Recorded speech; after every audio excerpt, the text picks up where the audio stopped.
to min dilla nder tariha maulana Sheikh Baban Jawai radiyallahu ta'ala anhu hasre jeɗi dabre hasre ragarere bo nder tariha man.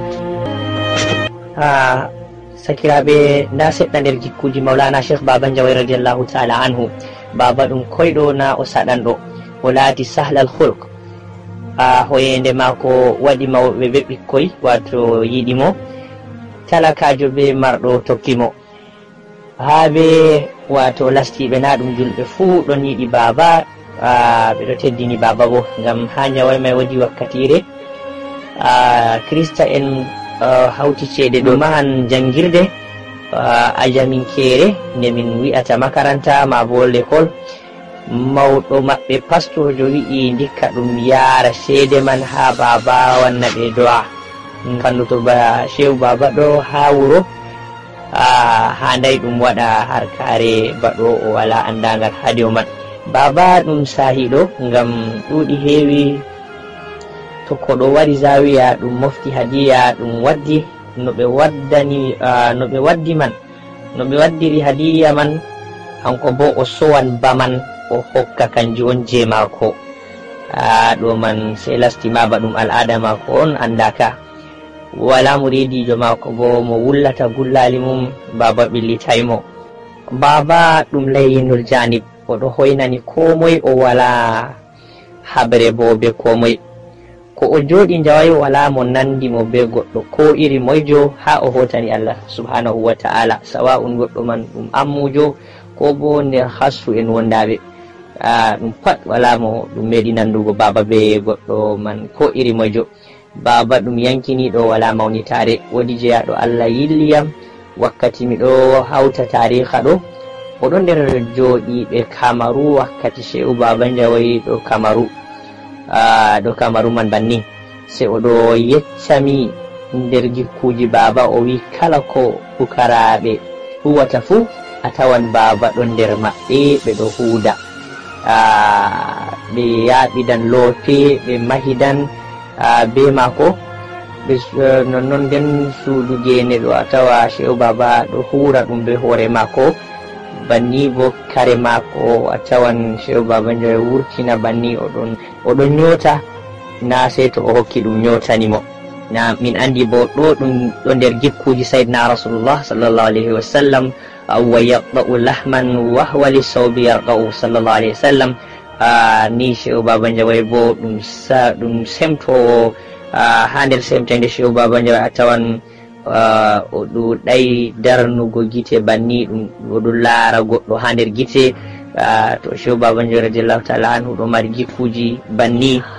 Baba de'itiɗo na ɗum kafɗo, baba en ɗiɗo na ɗum ñaɗal mako wala hawangata sai to ɓe memi dina Allah, ɓe memi sharia no laaɗo sallallahu alaihi wasallam. Baba fertiɗo na ɗum fonginiɗo, baba ɗum nangitiɗo ɗoyliɗo duniya be laamu maru. To ɗo seɗɗa nder jikkuji maulana Sheikh Baban Jawai kenan radiyallahu ta'ala anhu je min gocciti. Min ɗon yela jamare wato heɗitoɓe, minin bo min habda min hosa ko seɗɗa ha nder ko min nanditoɓe maɓɓe kadi inchallah. Min fotai min limta zawiyaji ɗi Shehu Baban Jawai maɓɓiti ko modiɓɓe ko jongiti les mako, ngam Shehu Modibbo Jelani wino o tammi tarbugo modiɓɓe tilimɓe, to o tarbiɓe bo alhamdulillahi.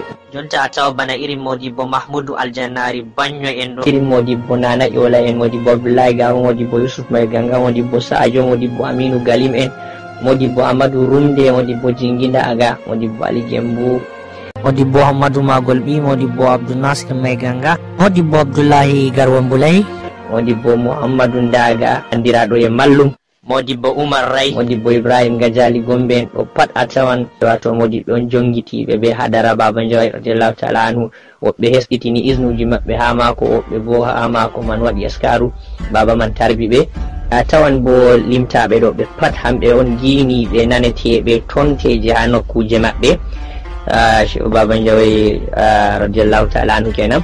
To nda zawiyaji bo seɗɗa ha nder yo maɓɓiti, goɗɗo fotai limtaɗi ngam ɗuɗugo maji, amma hedi Nigeria be Kamaru man ni min ɗo mari zawiyaji ɗi Shehu Baban Jawai maɓɓiti.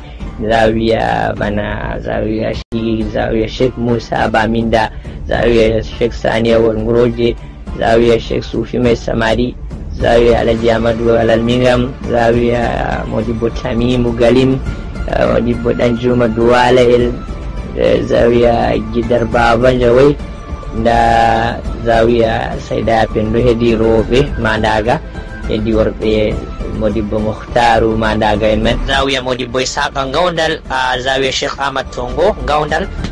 Yettore ha Allah subhanahu wa ta'ala hokkuɗo amin bawɗe jangugo tariha goto nder walo en mako Sheikh Baba Jawai kofli seniɗi dew annabijo sallallahu alaihi wasallam e aalo en hawtande sahabo en e luttuɗum walo en momgal maɓɓe. Min ɗo yettina yettore dew Alhaji Oustaz Hamida heɓiɗo wakkati hokki amin tariha man min bamin jangani on ɗo. Min ɗo yettina yettore dew Hajja Kubra mo hokki shawara wurtingo tariha man banni. Non bo e Sayyida Ya Pendo Mandaga walliɗo en be do'aje mum nder harkare man. Kofli dew dadiraɓe bana Hajja Nenne Baba Jawai e ɓiɓɓe Sheikhu Baba Jawai diga dow Khalifa ha gajijo sare Baba Jawai radiyallahu ta'ala anhu. Non bo fayin kofli dow mobgal khadimi en Jawai jagganoɓe hadarare Maulana Sheikh Baba Jawai bana Alhaji Hassan Jawai e Mala Adam Baba Jawai e luttuɗum khadimi en mobgal maɓɓe. Tariha ɗo ɗum tukunci de muqaddami en e muridi en yiɗɓe Baba Jawai mobgal maɓɓe ha ɓe woni fuu ɓe adadu maɓɓe ɓuri sembe limtego. Murtada Umar Almadda yelanta on khairu e lagu Allah ɓesdana en yidde annabijo sallallahu alaihi wasallam e walo en mako ba Maulana Sheikh Baba Jawai radiyallahu ta'ala anhu. Wassalamu alaikum wa rahmatullahi ta'ala wa barakatuh.